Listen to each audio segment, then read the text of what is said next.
Mga friendship. Tingnan nyo naman yung toy ng anak ko. Mga laruan niya, mga sandok. O, di ba? Yung pouch ko, ginamit na niya, kinuha na niya. Yan. Yan ang kanyang favorite na laruan. What is that? Sandok. Ibis na laruan, mga laruan niya sandok. Kung hindi sandok, sipit, o kaya mga hanger. Ayan. Yan. At nilalaro niya yan. Kailangan kompleto yung color niyan. Pag may nagkulang dyan, ako, iiyak yan. Tapos ito naman. Ito yung kanyang mini bag. May laman naman, sipit. O, saan ka pa? Ang batang ito eh. Ang hilig ng mga laruan ng mga ganyan.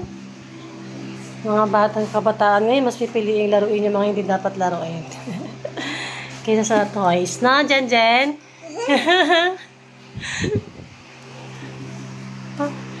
Ang kulit, oh.